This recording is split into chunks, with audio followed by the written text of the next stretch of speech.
deixeis o meu ensino.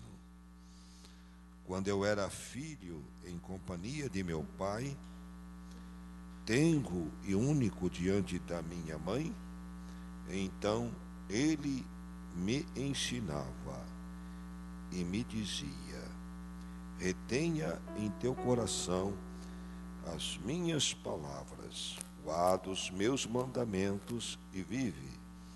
Adquire a sabedoria, adquire o entendimento, e não te esqueças da palavra da minha boca, nem delas te apartes. Não desampares a sabedoria, e ela te guardará. Ama, e ela te protegerá. Amém? Graças a Deus. Louvado seja o nome do Senhor. Senhor, somos-te gratos por poder participar de mais um culto a Ti, de mais um momento de entrega, de mais um momento de relação com Deus, de contato com os céus, aonde nos fechamos para o mundo e nos abrimos para Ti, ó Deus. Dá-nos a graça de vivenciar Tua presença. Dá-nos a graça de Te ouvir e experimentar nas nossas vidas, em nome de Jesus. Fiquemos em pé. Em adoração eu me rendo a Ti.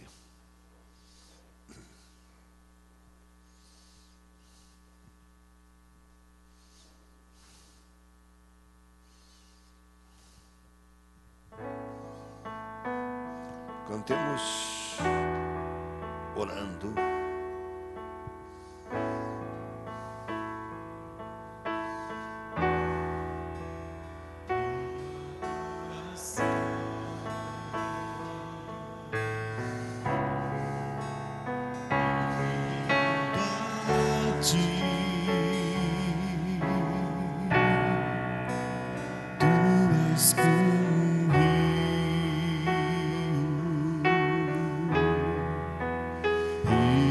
Águas vivas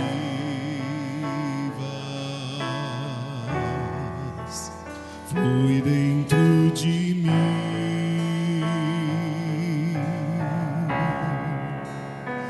És manancial,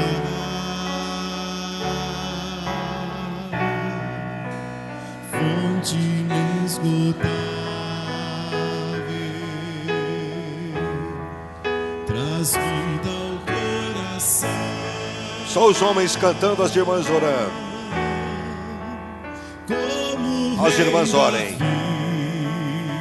As irmãs busquem a presença de Deus. Quero te louvar. Oh, maravilha, maravilha. Sim, ó Deus. Sim, ó Pai. Maravilha. Glória a Deus. Digno és de louvor. Sim, ó Pai. Majestade santa. Glória a Deus. Meu prazer é te dizer: te amo, ó Senhor. Alamandere hasta mi rondo. Em adoração. Aqui renere shalom.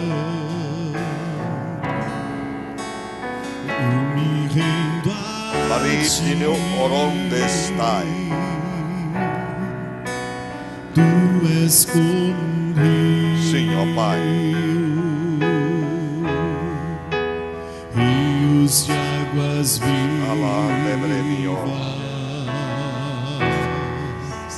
flui dentro de mim. Sim, ó Deus. És manancial,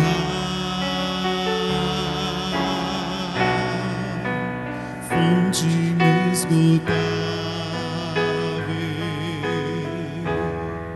traz vida ao coração. As irmãs cantem, os irmãos orem.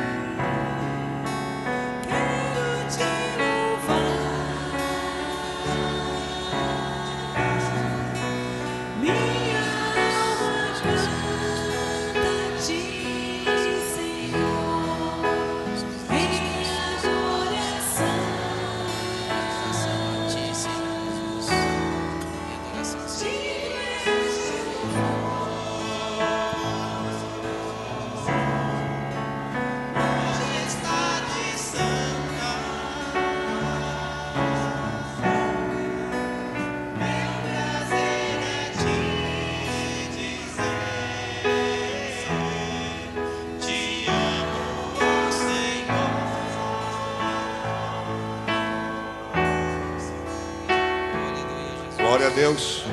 Nosso irmão Davi estará orando. Aleluia, Jesus. Porque o Senhor habita em nós, o Senhor mora em nós. E nós queremos te pedir, Senhor, venha habitar mesmo, Senhor, em cada canto, cada cômodo, Senhor, do nosso coração. Que o Senhor sempre seja rei, sempre seja o Senhor, reinando, governando, Senhor, enchendo esta casa. Aleluia, Jesus. Que aqui são os nossos corações, da tua presença, da tua alegria, Senhor. Senhor, como a tua presença é maravilhosa. Amém, Jesus. Tua palavra diz que na presença do Senhor há plenitude de alegria Amém, e delícias perpetuamente, Senhor. Nosso coração se regozija na tua presença, Pai. Nós te adoramos, Pai, Filho e Espírito Santo. Amém, Senhor Jesus. Amém. Amém. Ó Deus, tu és o meu Deus forte. Enquanto cantamos este hino, podemos recolher ofertas e dízimos daqueles que quiserem contribuir.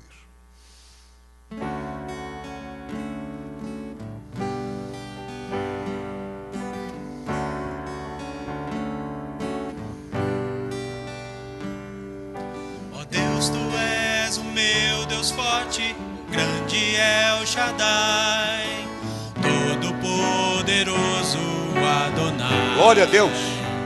Teu nome é maravilhoso, Conselheiro, Príncipe da Paz, Yeshua HaMashiach, Deus Emanuel, o pastor de Israel, o guarda de Sião, a brilhante estrela da manhã. Jesus, teu nome é precioso, meu Senhor e Cristo, o nome sobre todos pelo qual existo. Jireh, Deus da minha provisão. Shalom, o Senhor é a minha paz. Chamar, Deus presente sempre está. Eu, Elion, outro igual não há. Jeová Rafa, meu Senhor, que cura toda dor. Te cerqueno e Yahvé, minha justiça é. Elohim, Elohim, Deus, no controle está, meu Deus, tudo governar. Que cura toda dor, te cerqueno e Yahvé, minha justiça é. Elohim, Elohim, Deus, no controle está, meu Deus, tudo governar.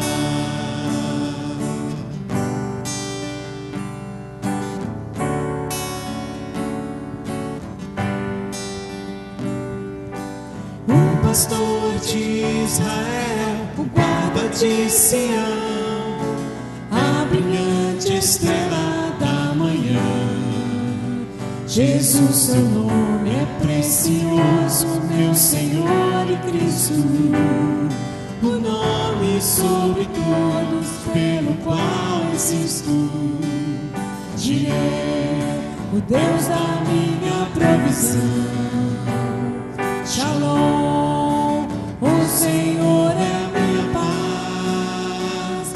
Chamar, Deus presente sempre está. É o Elion, outro igual não há. Jeová Rafa, meu Senhor, que cura toda dor. Te cerqueno e Yahvé, minha justiça é.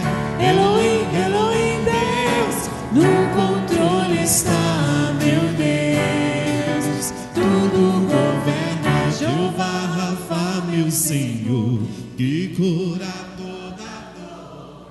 Te cerqueno e Yahvé, minha justiça é. Elohim, Elohim, Deus, no controle está, meu Deus, tudo governar.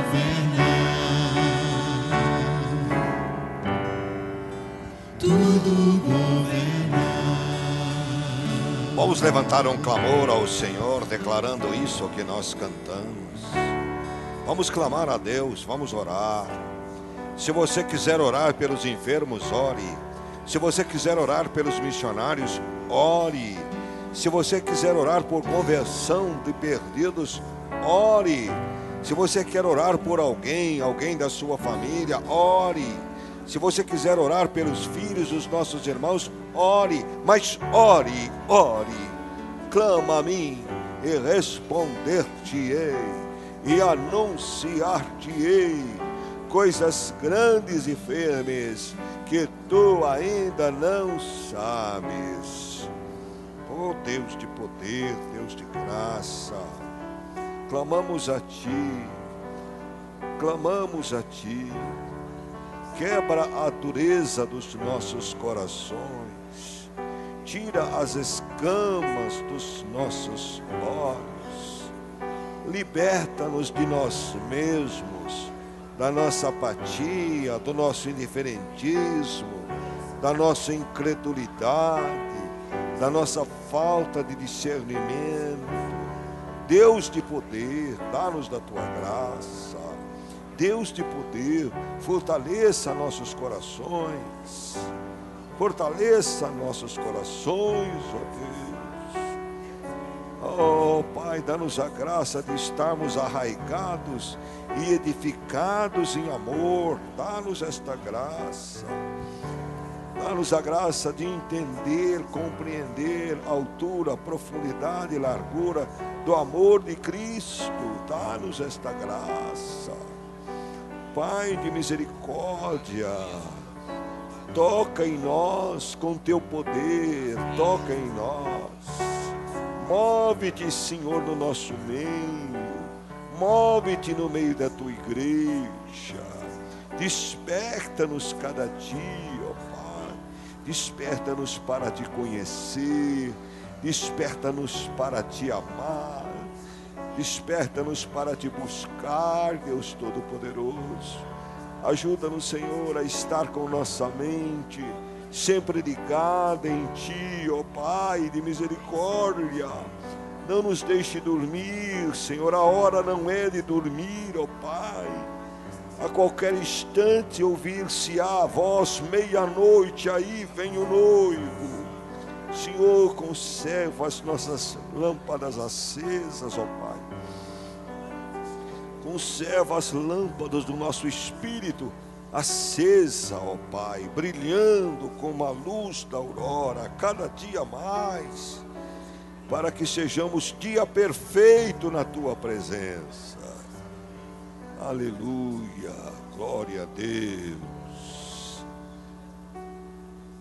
Ó profundidade das riquezas.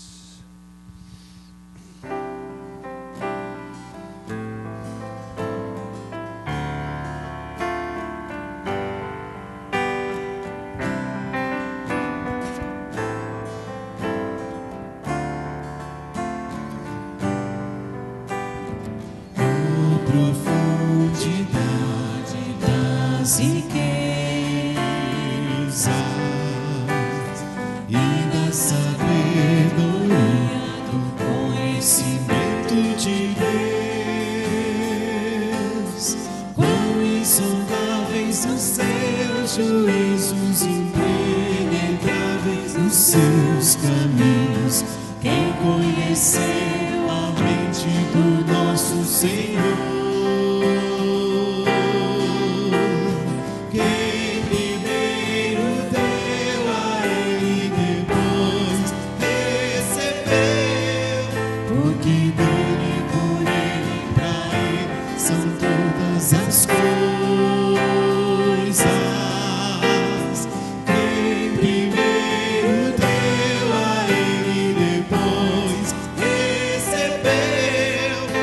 Keep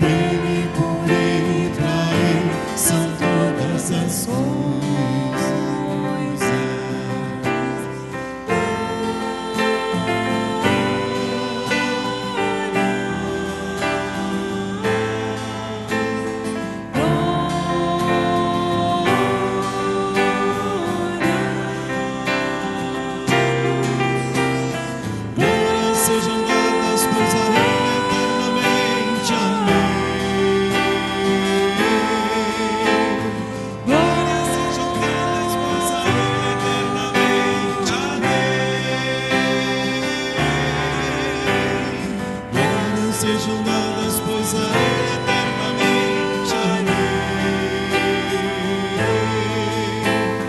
Glórias sejam dadas, pois a Ele eternamente amém. Oh, profundidade das riquezas e da sabedoria do conhecimento de Deus. Quão insondáveis são seus juízos, impenetráveis os seus caminhos. Quem conheceu a mente do nosso Senhor? Quem primeiro deu a Ele, depois recebeu, porque dele, por Ele, pra Ele são todas as coisas. Quem primeiro deu a Ele, depois recebeu, porque dele, por Ele, pra Ele são todas as glórias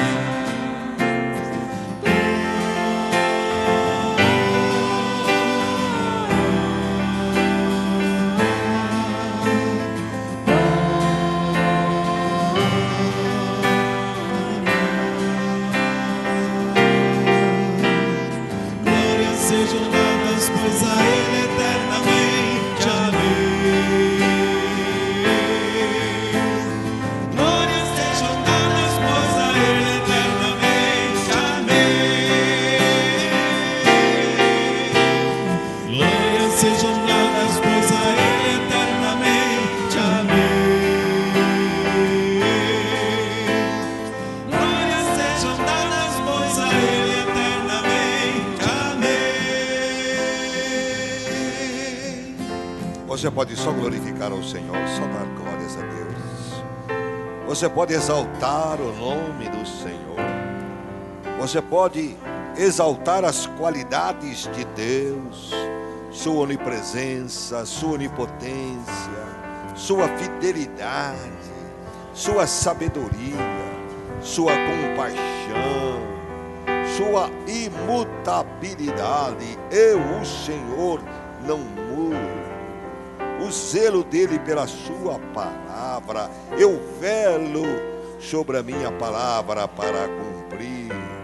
O trabalho dele, ele não se cansa nem se fatiga. Ele trabalha até agora. Aleluia! O Deus Todo-Poderoso, o Deus que andou, chama e reunião. Blakastri Riahonder, tu que poeria nastalahando, o Deus de toda glória, o Deus de todo poder, o Deus de toda majestade, o Deus que vive, o Deus que é ressurreição, o Deus que é vida, o Deus que tem as chaves do Hades e do inferno, Akuyan Arustakam, o Deus que habita na luz inacessível. Não há Deus tão grande, Arutnamai, tão maravilhoso, Silairo, majestoso, Katrania, Koshereni, que permanece para sempre. Glória a Deus. Podemos sentar, irmãos. Os irmãos do louvor que precisarem sair, podem sair.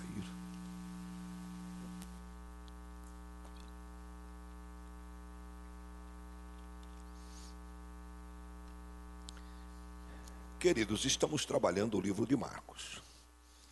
Isto é uma novidade para vocês que têm estado aqui todos os domingos. E como vocês sabem, nós vencemos todo o capítulo 1, estamos no capítulo 2, já vencemos do 2 até o 12. E dentro do que nós vimos, do capítulo 1 até 2, 12, o tema, o título desta sinfonia aqui, nos seus vários movimentos, é a manifestação da divindade na vida de Cristo. Não vou voltar hoje. Eu vou apenas salientar o tema aqui do capítulo 1 até 2:12, que é a manifestação da divindade na vida de Cristo. E essa manifestação dessa divindade se manifesta no seu caráter, na sua forma de ser. Não vou repetir porque nós já chegamos até aí. Mas se até aqui nós vimos uma manifestação da divindade, olha que interessante. A partir de agora, nós vamos ver a manifestação do coração humano. Deus vai descortinar para nós o coração humano. É interessante, né? Se até aqui Deus descortinou para nós o seu próprio coração, levantou o véu, para mostrar a intimidade, o interior do seu coração, através de Cristo. Agora ele vai começar a falar sobre o coração humano. Vai trazer à luz o que é o coração humano. Vamos começar então a ler 2:13 até 2:22. Queria dizer que todo esse texto que vai do 2:13 avançando pelo capítulo 3. Note que interessante. Avançando pelo capítulo 3, chegando até 3:34, todos esses capítulos aqui, esses textos aqui, falam da manifestação do coração humano. Não se esqueçam, eu vou repetir, que até aqui nós vimos a manifestação da divindade, do coração de Deus, o coração de Deus sendo rasgado e se mostrando como ele é. Agora Deus vai mostrar para nós, olha, como é o coração do homem. Como ele é. Está aqui agora, a partir de 2:13, né? E disse para vocês que Deus vai mostrando o coração do homem até 3:35. Então, toda essa sinfonia, agora nós entramos dentro de uma nova sinfonia. Até aqui a primeira sinfonia foi a manifestação da divindade na vida de Cristo. Agora nós temos nessa sinfonia a manifestação do coração humano, Deus mostrando, revelando o coração do homem. E essa sinfonia, então, como vimos, tem movimentos. Assim como nós tivemos 6 movimentos da primeira sinfonia, agora nós vamos ter mais movimentos aqui. Os movimentos aqui são mais numerosos. Mais numerosos. Muito bem. Então vamos ler aqui o primeiro movimento, né, desta segunda sinfonia de Marcos, o primeiro movimento da segunda sinfonia de Marcos, que é a manifestação do coração do homem. De novo saiu Jesus para junto do mar, e toda a multidão vinha ao seu encontro, e ele os ensinava.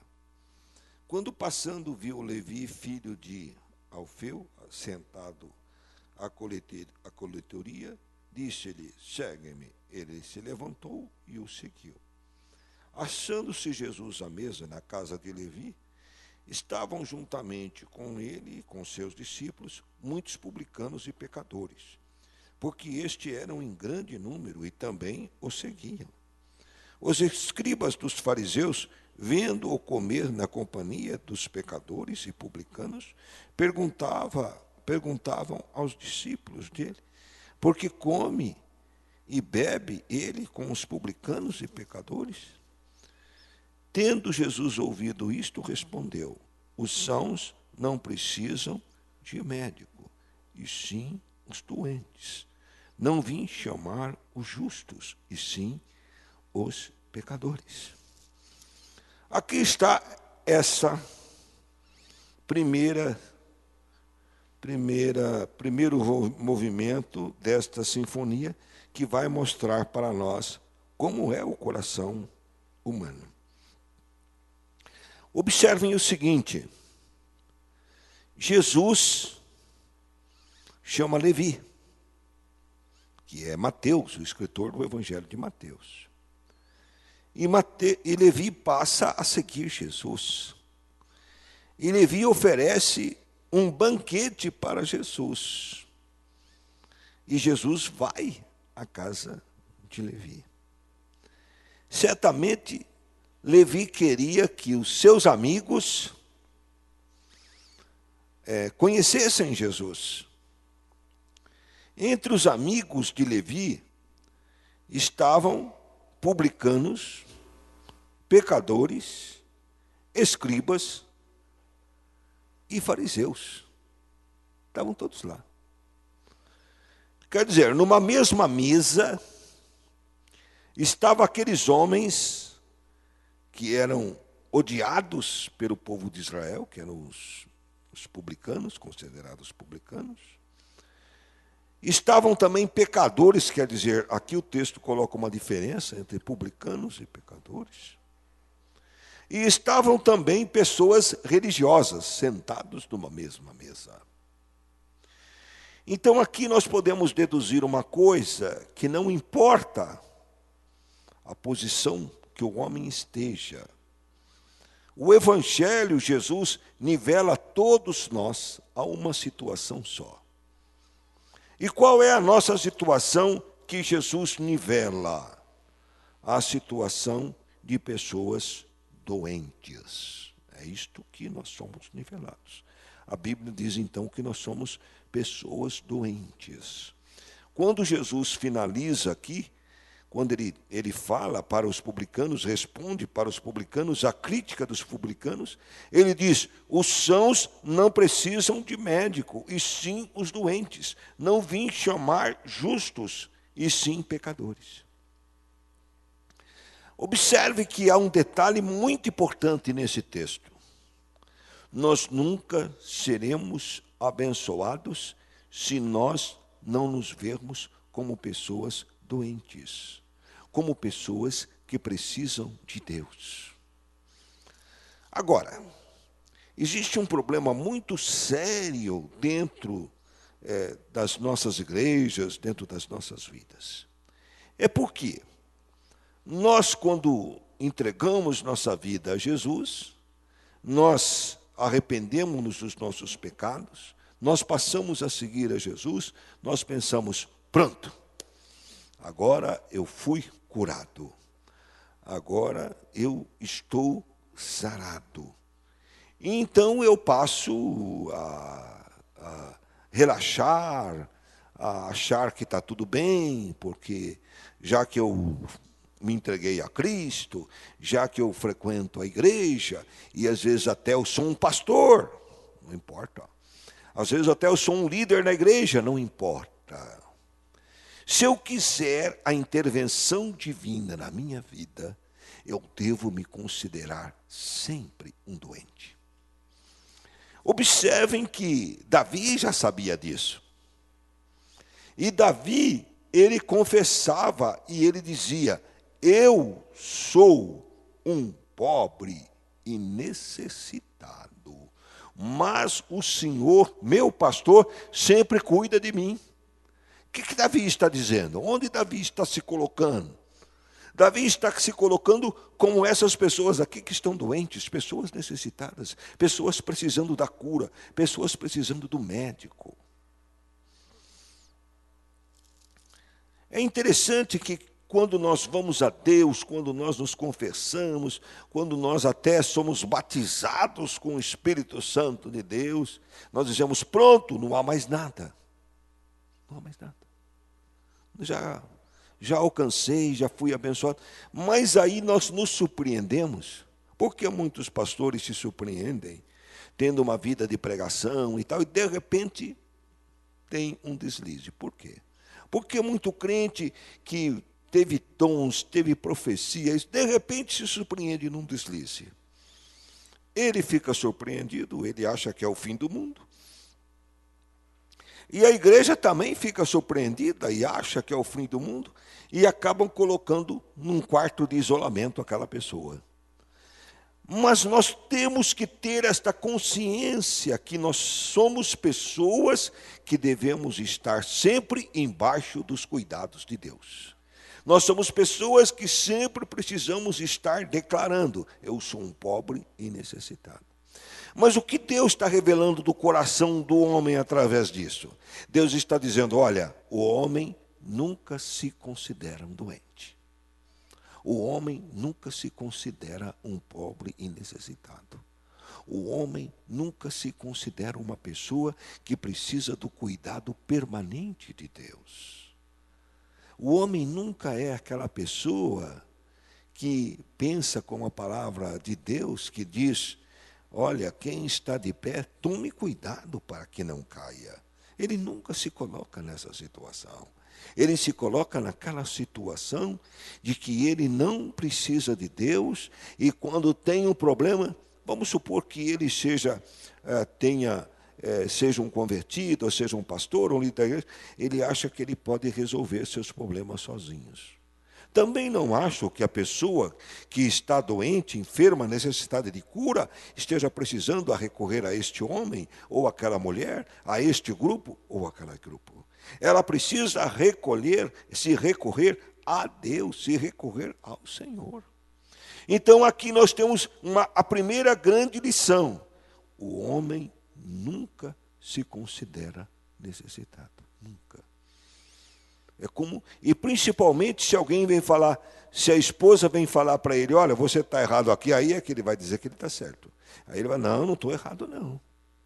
E vice-versa, se o marido vai falar: querida, você está errada nisso. Não, mas porque você falou isso, aquele outro e tal, não sei o quê. E sempre vai dar uma desculpa.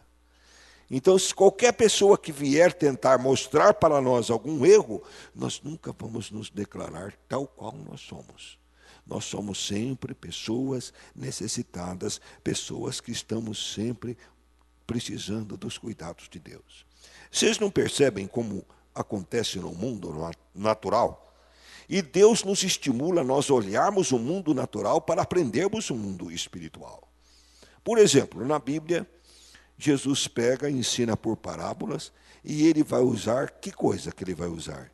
Ele vai usar a figura do semeador, ele vai falar da semente, ele vai falar da planta, como a planta cresce, o que acontece quando a planta morre, por que a planta morre, ele vai falar disso. A Bíblia fala da lei da semeadura e da colheita, que é coisa natural. Aquilo que o homem planta, ele vai colher, é coisa natural. Então Jesus nos ensina a olhar o mundo material.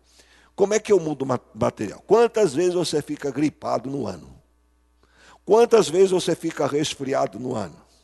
Quantas vezes você fica com torcicolo no ano? Quantas vezes você fica lá com dor na coluna no ano? Quantas vezes que você tem dor nas varizes da sua perna no ano? Quantas vezes que você vai ao dentista no ano e tem um problema lá no seu dente? Quantas vezes? Quantas vezes você tem uma enxaqueca? Quantas vezes você tem uma dor de barriga, uma disenteria violenta? Quantas vezes? É poucas vezes? É engraçado que é mais comum, a coisa mais comum é nós estarmos sempre tendo um probleminha ou outro. Ninguém fica sem problemas. Sempre um probleminha ou outro de enfermidade nós temos. Como é que é a nossa vida espiritual? É a mesma coisa.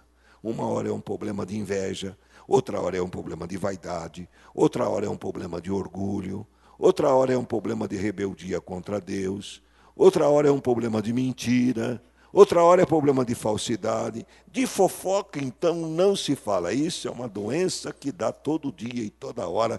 Não escolhe pessoa e tal. Aliás, escolhe determinada classe de pessoas. Mas não vamos entrar nesse mérito. Então observe que o mais comum é o quê? É nós estarmos enfermos. Ainda há pouco, ainda no primeiro culto, eu acabei de pregar. E então, uma irmã me procurou. E ela me disse: pastor, eu quero esta vida que o pastor falou aí. Eu quero esta vida da dinâmica do Espírito no meu coração. Então, o que eu preguei no primeiro culto, ela pegou, entendeu, e ela falou que ela queria o culto, queria aquilo. Aí, conversando com ela, eu falei para ela, mas como é que é a sua vida? Onde você trabalha? Por que você não vem às quartas-feiras na igreja? Você precisa começar a orar. Vem aqui aprender a orar às quartas-feiras. Ela falou, não posso, eu trabalho. Trabalho, é. Então, mas você trabalha toda noite? É, trabalha toda noite. É. Eu trabalho em 2 empregos. Então, ela trabalha em 2 empregos. De dia, ela trabalha no emprego, na prefeitura, e outra noite ela trabalha no shopping. Então, eu falei, filha, então não tem jeito. A nossa consagração a Deus, a nossa vida com Deus, a operação de Deus na nossa vida vem na proporção do tempo que nós damos para Deus. Vocês observem que lá, quando Paulo diz, não vos embriagueis com o vinho que há contenda, mas enchei-vos do Espírito. Ele também diz, remindo o tempo, olha aqui, remindo o tempo, porque os dias são maus. Ele fala da redenção do tempo, já entendeu? Já percebeu isso? Olha como isso é importante. A redenção do tempo. É nós pegarmos o tempo e transformá-lo em algo que é de Deus, algo eterno. Trocar tempo por eternidade. Olha aqui. A redenção do tempo é trocar o tempo pela eternidade. Como que você troca o tempo pela eternidade? Ora, se você for pensar bem no que é a oração, o que a palavra de Deus fala sobre a oração? Cheguemo-nos, pois, com confiança ao trono da graça, para que possamos alcançar graça e sermos socorridos em tempo oportuno. Olha o texto da palavra de Deus. Olha o que a palavra de Deus fala da oração. Chegando, pois, com confiança, estou repetindo, chegando, pois, com confiança ao trono da graça, para que você possa alcançar graça e ser socorrido num tempo oportuno. Se o cristão soubesse o que é a oração, tivesse um discernimento preciso do que é a oração, ele oraria mais. Então, como que eu vou chegar ao trono da graça? Quer dizer que, quando eu oro, eu vou interpretar esta palavra metaforicamente. Há textos da palavra de Deus que eu devo interpretar como metáfora, como se fosse uma figura de linguagem. Mas a maioria dos textos da palavra de Deus é da boa hermenêutica, que se interprete literalmente. Literalmente. Alguém vai me cobrar porque eu falei sobre hermenêutica e vão dizer que vocês não sabem o que é hermenêutica. Mas vocês sabem o que é hermenêutica. Hermenêutica é a ciência que estuda a interpretação de textos, seja eles sagrados ou não sagrados. Isso é hermenêutica. Então, a boa norma da hermenêutica, da interpretação de textos, me ensina e me recomenda que eu interprete os textos antes de fazê-lo de forma metafórica, encará-lo como uma figura de linguagem, que eu encare literalmente. Então, se eu encarar literalmente o texto, chegando com confiança ao trono da graça, quer dizer que quando eu oro, eu estou diante do trono da graça, literalmente. Literalmente.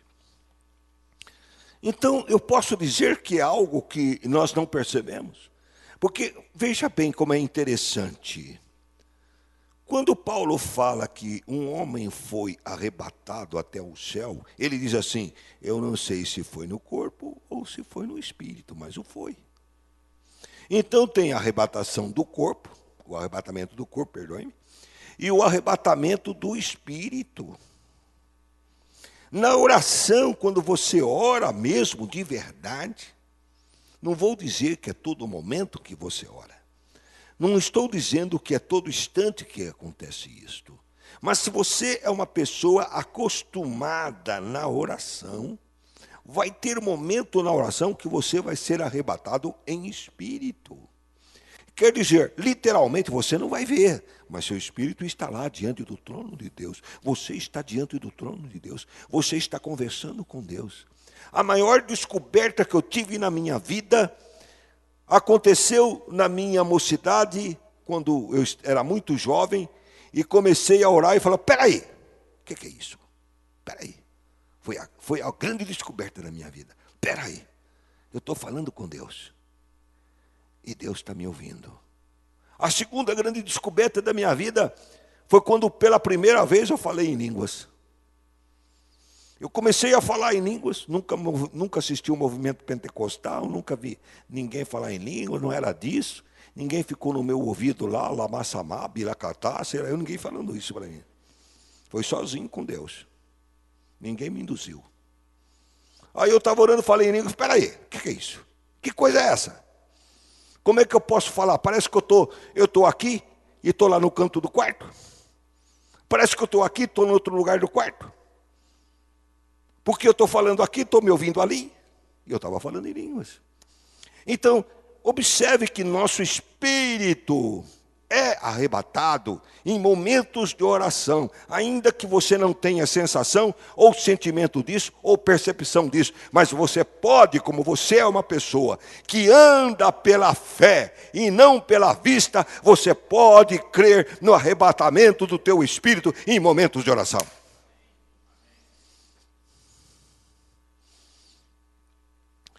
Então observe este detalhe que é tão importante, porque esta moça, ela me procurou, ela disse-me, como que eu posso ter uma vida assim, no poder do Espírito, essa vida exuberante, dinâmica?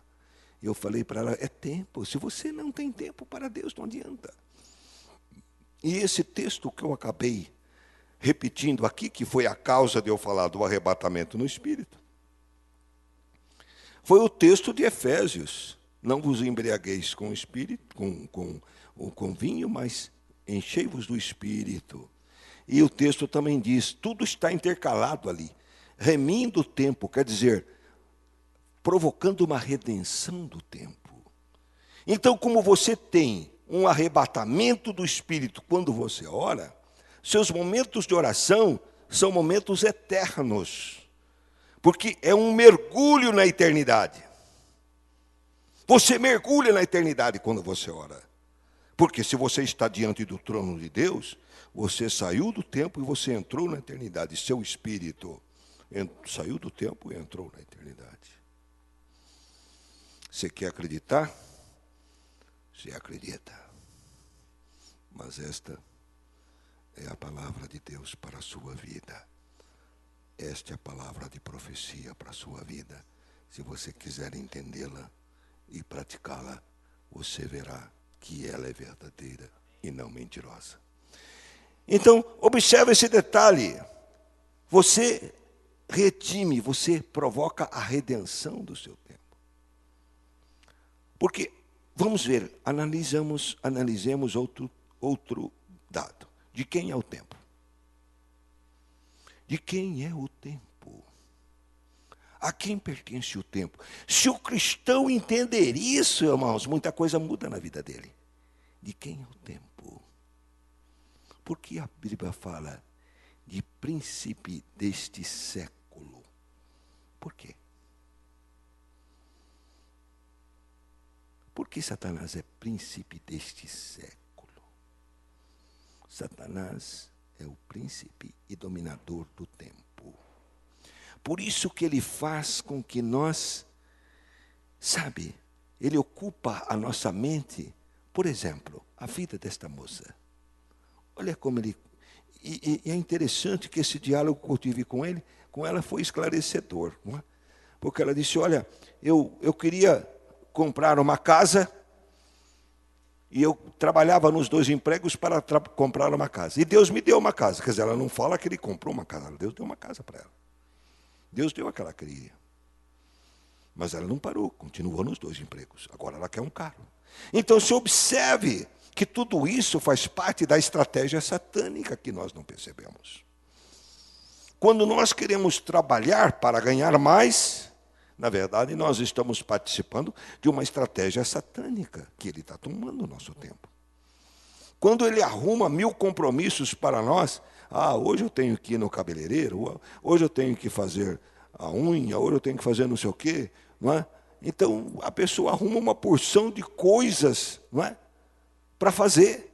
O que é isso? É o diabo arrumando. Você tem que ir na cabeleireira, porque você tem que fazer a unha toda semana, porque você tem que arrumar o cabelo toda semana, porque você tem que fazer a maquiagem, porque tem que fazer aquilo outro, e todo o seu tempo é envolvido com o quê? Você está dentro da estratégia satânica, que é te prender no tempo. O tempo é uma gaiola, na verdade, não é? O tempo é uma gaiola. Então você está preso no tempo. Você é o passarinho dentro da gaiola, você não consegue sair. E tudo acontece, então, mas eu tenho que estudar, e depois eu tenho que fazer pós-graduação, e depois eu tenho que fazer o mestrado, e depois eu tenho que fazer o mestrado do mestrado. Então vocês veem que a própria vida, ela já faz parte de uma estratégia satânica. Para quê? Para nos prender. Então, quanto mais nós ficamos no tempo, nós estamos dentro da estratégia do diabo. Nós só saímos disso quando nós nos dedicamos à oração. Porque quando você ora, você sai do tempo. Porque quando você se comunica com Deus, você se comunica com aquilo que é eterno. E quando você dedica tempo àquilo que é eterno, então você entra na eternidade. Você tem um arrebatamento do seu espírito. Porque quando você ora, você está diante do trono da graça. E vocês sabem que o trono da graça está nos céus. Então você penetra nos céus através da oração. Você se coloca diante de Deus através da oração. Agora, olha que detalhe interessante. Olha que problemática que se firma aqui. Qual a problemática que se dá aqui? Mas, pastor, é difícil, porque às vezes eu consigo orar meia hora por dia, só uma hora, e o resto do tempo, não é? É lógico que você fica meditando em Deus, pensando em Deus, toda hora procurando. Como é que é? Queridos, é simples. É simples. Como o tempo não pode ser comparado com a eternidade, isto quer dizer que 10 minutos de oração podem equivaler a um ano da sua vida.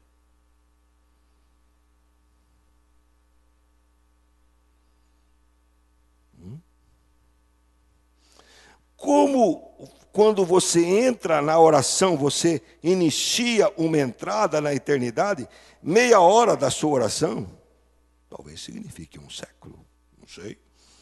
Depende da qualidade da sua oração. Depende da profundidade da sua entrega. Depende da sua busca.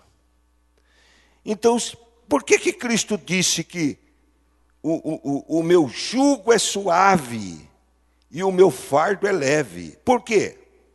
Porque para o pão que fenece, para o pão que não vai adiantar nada, que você vai comer o pão de manhã, almoçar na hora do almoço, e depois você ainda come uma farta janta à tarde, e depois um lanchinho, né, à noite. Você precisa de tudo isso para você se manter. E você precisa trabalhar o dia inteiro para você se manter. Mas para você se manter espiritualmente, não é muito tempo. Você não precisa ficar às 24 horas orando. O que você precisa é não deixar um dia sequer de orar. O que você precisa é orar o máximo naquele dia. Porque você fazendo isto, você está comendo da comida que não perece, mas da comida que permanece para sempre. Você está se alimentando da própria eternidade e da própria vida de Deus, porque Deus é vida e vida em abundância.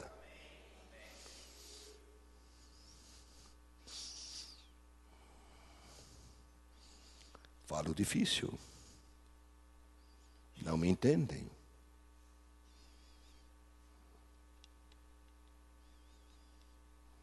Mas o homem espiritual entende as coisas espirituais.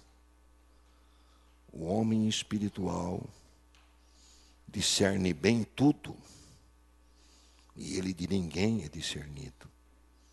E o parto sempre do pressuposto que eu estou falando para homens espirituais.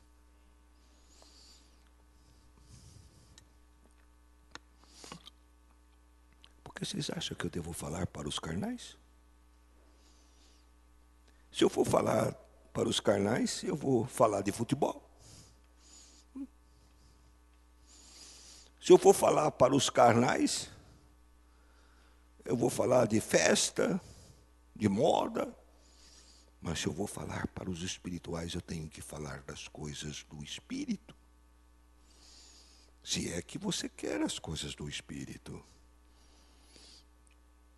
Então, se observe que o considerar-se doente, porque o cara que está doente, o que ele faz? Todo dia de manhã, meu sargento chega e fala assim: você já tomou o remédio de pressão? Liga para mim, você já mediu a pressão? Vai no médico. E ela está certa, eu agradeço a Deus por esse sargento maravilhoso que ela colocou na minha vida, porque eu preciso ser cobrado. Mas observe um detalhe importante. Se você todo dia, você que tem diabetes, tem que estar tomando remédio sempre. Você que tem pressão alta, tem que estar tomando remédio sempre. E você, assim que tem, quando tem uma gripe, você então, e tem aqueles que tomam remédio sem nem precisar tomar remédio. Eu conheci um homem que gostava de ir de tudo quanto é médico, ele ia em todo do médico. Ele gostava tanto de ir no médico que um dia ele foi no médico ginecologista.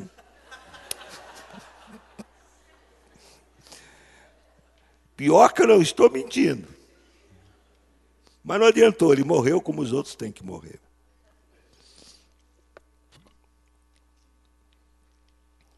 Bem, se no campo material eu tenho que tomar remédio todo dia, no campo espiritual, eu como uma pessoa que estou doente, eu tenho que constantemente estar buscando o cuidado deste médico maravilhoso, que só ele sabe tratar da minha alma, só ele sabe cuidar da minha alma, só ele sabe os remédios para os meus problemas da minha alma e os problemas do meu coração. Ele é o médico da minha alma porque ele me fez, ele que me construiu, ele que me formou. Não é possível. Pensei que era 5:10, é 5:09.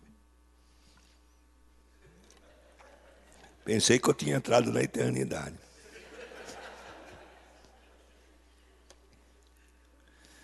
Bem, irmãos, eu tenho que me considerar, então, doente, enfermo, para que eu possa estar procurando toda hora o meu médico. Eu tenho que me consultar com ele a todo instante, para que ele escute meu coração, se está bem, veja a minha pressão, veja meus neurônios. É lógico que tudo isso espiritualmente. O que não está bem na minha vida? Qual área da minha vida? Qual área das minhas emoções? Em que parte eu estou precisando ser curado, ser tratado ou ser abençoado? Então, eu devo ser aquele tipo de pessoa que estou sempre colocando-me na presença de Deus e dizendo: me olha, ó Deus, olha para mim. Como o salmista, prova-me, me examina, eu preciso ser examinado. Quando a palavra de Deus diz: sonda-me, ó Deus, e vê meu coração, a palavra de Deus está dizendo: olha, veja o que está errado no meu coração, no funcionamento da minha vida espiritual. Eu quero consertos na minha vida espiritual. O que eu estou errado? E Deus conserta. Mas no dia seguinte, se estava variado uma parte da minha vida, no dia seguinte outra vai estar variada. Eu nunca vou passar... Eu vou passar por essa vida, eu vou morrer e nunca vou deixar de ter avarias na minha vida espiritual. Assim como você. Você vai passar por essa vida e eu tenho, infelizmente, que dizer para você, você sempre vai ter algum tipo de enfermidade. Você ora a Deus, como eu faço, quando eu tenho uma gripe, eu falo: Senhor, que maravilha, eu estou gripado. Sinal que eu não estou com pneumonia. Ué, não é? Eu devo agradecer a Deus pelo meu câncer na garganta, que Deus, até agora, Deus tem provido cura. Então eu devo agradecer a Deus, porque se fosse no meu estômago, então eu estava perdido. É, Davi?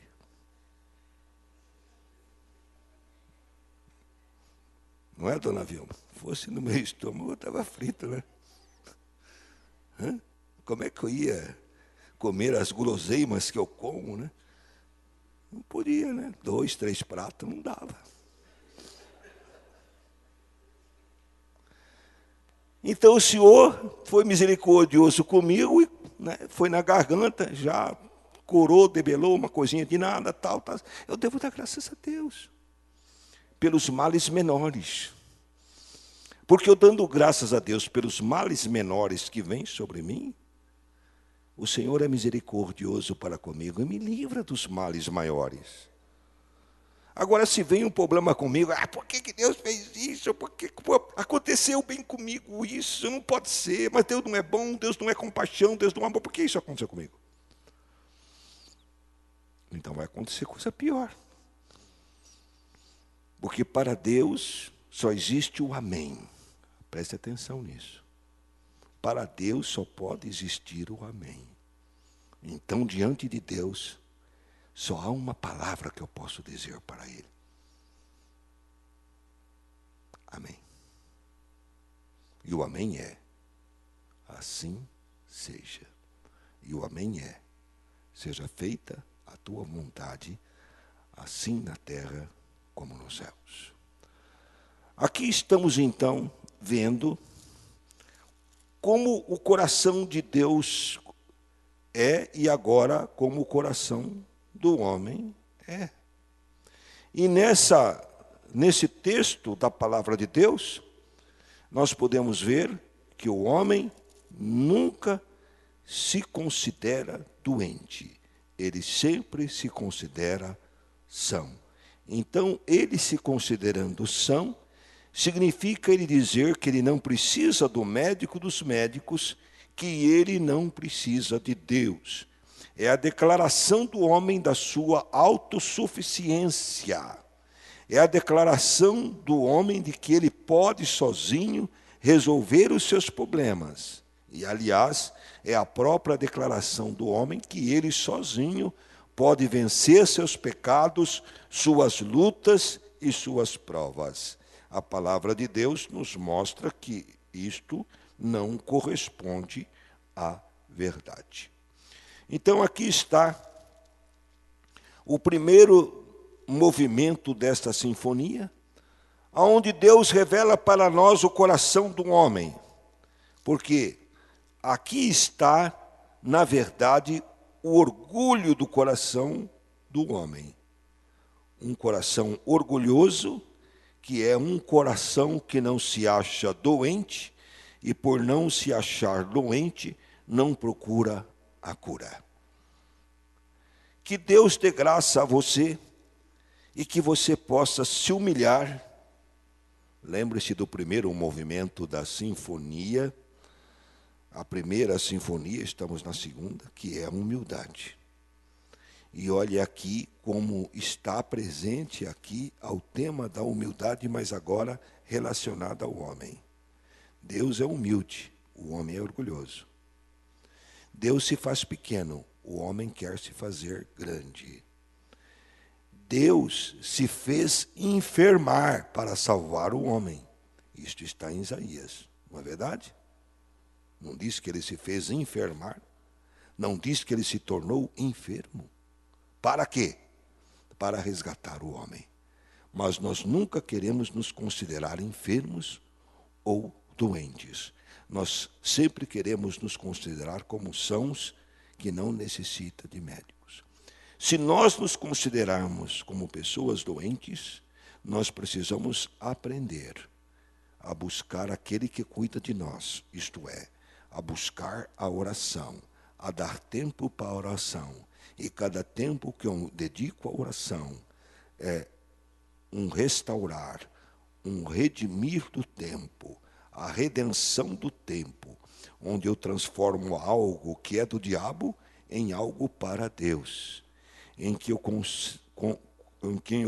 eu transformo algo que pertence ao temporal e vai ser destruído, e eu transformo em coisas eternas. Aplica-se aqui também o texto em que nós devemos buscar primeiramente o reino dos céus, não a terra. Buscar os tesouros que estão nos céus. Os verdadeiros tesouros estão nos céus e não na terra.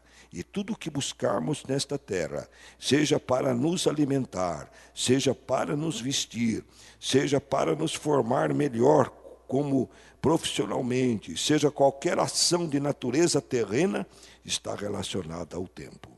Mas é evidente que o pouco que nós entregamos para Deus, Deus compensa tudo isso transformando em algo eterno. Porque Deus é misericordioso, Ele é compassivo e Ele é um Deus galardoador daqueles que o buscam. E Ele nos galardoa, levando-nos então a nos dar o perdão para o desperdício da nossa vida e das nossas ações, nos envolvendo mais com o tempo do que com a eternidade. Ele nos perdoa esta ação e Ele nos compensa, dando-nos mais do que merecemos, fazendo com que nossos momentos que dedicamos a Ele sejam momentos que se transformem em séculos, em milênios, em eternidade, porque são momentos em que nós estamos envolvidos com um Deus que é eterno e um Deus que nunca muda. Que Deus te ajude a entender esta palavra e a aplicá-la no seu coração. Senhor, são tempos difíceis, mas são tempos que teu Espírito não parou de agir. São tempos, ó Deus, em que o diabo tem se manifestado com muito poder e muita força. Mas são tempos em que teu Espírito tem se manifestado com maior força e maior poder. Quem resistirá o braço do Senhor? Ninguém pode resistir. E agora, nesta noite, quando tua palavra foi pregada, nós estamos convictos de que esta palavra, a espada do Espírito, atingiu todos os corações aqui presentes, ó Pai. Teu Espírito fala isso ao meu coração e me convence disto, que esta palavra atingiu todos os corações aqui nesta noite. Eu não pude ser claro ou explícito o suficiente, mas teu Espírito foi comunicando a verdade a esses corações e trazendo para eles uma sede por maior verdade, mais conhecimento de Deus e mais vivência com Deus. Obrigado por esses instantes tão preciosos, ó Deus, que tu nos dás. Instantes em que nós podemos nos debruçar sobre tua palavra e aprender contigo, em que teu Espírito nos mostra a tua verdade. Obrigado. Dá-nos a graça de segui-la e dá-nos a graça de praticá-la em nome de Jesus. Amém? Estamos despedidos.